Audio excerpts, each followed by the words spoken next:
अच्छा अजहर भाई, बात यह कि पहले तो चोरी एक्सक्लूसिवली आपका नारा हुआ करता था, जो आप लगाया करते थे नवाज शरीफ साहब पे। शो में किस्मत देखें कि नवाज शरीफ साहब तो पनामा समेत तमाम चोरी के मुकदमों से बाइज्जत हो गए बरी। अब आज मेरे सामने 190 मिलियन पाउंड स्कैंडल केस में बानी पीटीआई के खिलाफ चार्जशीट है, जिसमें लिखा गया कि बानी PTI Bushra Bibi corrupt practice से मुलविस पाए गए हैं। बानी पीटीआई ने वजारत उज़्मा के दौरान गैर कानूनी माली फवायद हासिल किए। जुल्फी बुखारी के जरिए अलकादिर ट्रस्ट यूनिवर्सिटी के लिए 458 कनाल अराजी बतौर अतिया हासिल की। अप्रैल 2019 में अलकादिर यूनिवर्सिटी को वजूद ही नहीं था। अलकादिर ट्रस्ट के लिए इमरान खान ने अपने असर और रसूख से काबीना में उसको मंजूर करवाया। बुशरा ने सॉरी वही गलती होगी, बुशरा बीबी, मेरी ज़बान ना जल जाए, कहीं छाले ना पड़ जाए, सॉरी माजरत। बुशरा बीबी, हजरत बुशरा बीबी ने बानी पीटीआई की गैर कानूनी सरगर्मियों में अहम किरदार अदा किया। जनाब बुशरा बीबी ने 24 मार्च 2021 को बतौर ट्रस्टी दस्तावेज दस्तखत करके बानी पीटीआई की मदद की। बरतानिया में नेशनल क्राइम एजेंसी ने 190 मिलियन पाउंड का सुराग लगाया। 190 मिलियन पाउंड पाकिस्तान मुंतकिल से कबल शहजाद अकबर ने खुफिया मुआहिदा किया। शहजाद अकबर ने 6 दिसंबर 2019 को नेशनल क्राइम एजेंसी के राजदारी डीड पे साइन किए। सहूलतकारी की बानी पीटीआई ने बेईमानी करके 190 मिलियन पाउंड में से 170 मिलियन पाउंड की सहूलतकारी की।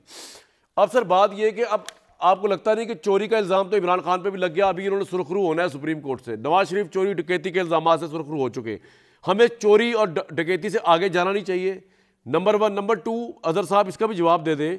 आपने देख लिया, आप जीत के भी हार गए कि आपका जो काम जो दिखाया हुआ था आपके बयानियों वगैरह 9 मई ये वो, उसके बाद इमरान खान की जेल में सिचुएशन चेंज नहीं हुई, ना आपका प्राइम मिनिस्टर आ सका, ना आपका वज़ीर आला पंजाब आ सका। अब आपको थोड़ा पीछे जाके सोचना नहीं चाहिए कि यार हमने अब कितना आपकी पॉलिसियों की वजह से नवाज शरीफ साहब की पार्टी को फायदा हुआ है। पीपल्स पार्टी वो अगर आपसे हार भी गए थे अददी अक्सरियत में, वो फिर भी प्राइम मिनिस्टर बनने जा रहे, तो कोई रिफ्लेक्ट अपॉन करने का मार्जिन है और चोरी डकैती से बाहर निकलने का है कोई चांस या नहीं? अच्छा मुझे ये बताएं, ये फैसले ना तो किसी सियासी जमात ने करने, ना मेरे ना आपने करने हैं। ये सारा काम है फेविकॉल का, जिसने जोड़ के रखा हुआ सारों को। हर एक को पता है कि ये किसने जिताया, किसने किया, हर एक की ज़बान। और वो आपका उस सियासी जमात से, उस जमात से बड़ा ताल्लुक है। तो इसलिए ये जो आप मेरिट शेरिट की बातें हैं इस इलेक्शन के हवाले से करेंगे ना, ये मुनासिब नहीं है। मैं नहीं चाहता कि इस मामले को उस कॉन्टेक्स्ट में देखा जाए। जहाँ तक बात है अवाम, अगर 9 मई का वाक़या हुआ भी था तो 9 मई में लोगों ने वोट डाल के अपना माइंड दे दिया है। जिस किसी ने किया है उसके खिलाफ एक्शन लें, कोई हर्ज नहीं है, मुझे कोई एतराज़ नहीं है इसके ऊपर। लेकिन इस बुनियाद का अगर फैसले किसी और ने करने हैं कि किस जमात को आगे लेके जाना है, किस जमात को आगे लेके जाना है, वो फिर अल्लाह ही हाफ़िज़ है इस मुल्क का। फिर जब जो होगा वो देखी जाएगा। एक बात मैं क्लियर कर दूँ, देखिए आईने पाकिस्तान आर्टिकल 17 और 51 को पढ़ के देखें। वो पॉलिटिकल पार्टी को सीटें मिलनी है, पॉलिटिकल पार्टी को अपने इलेक्शन लड़ने नहीं दिया।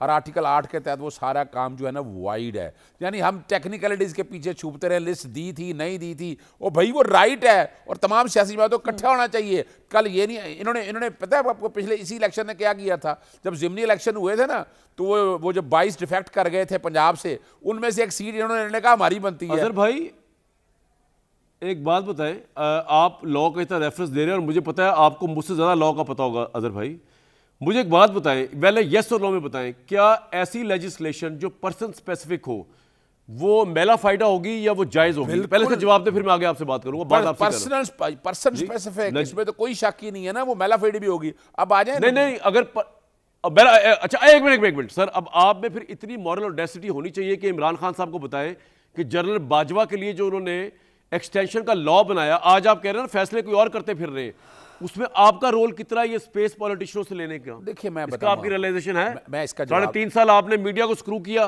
उस जमाने की एस्टैब्लिशमेंट के साथ मिलकर हमें स्क्रू किया आपने सर, नाकाम स्क्रू किया। स्क्रू तो खैर कोई नहीं हुआ। देखिए जी बताया, आपसे पूछ रहा हूँ। नहीं कामरान साहब, देखिए एक बात है, जब आप हुकूमत में होते हैं ना, तो वहाँ आपको एस्टैब्लिशमेंट का अपना एक रोल होता है। जब अपोजिशन में होती है तब की बातें हैं, मैं नहीं कह रहा।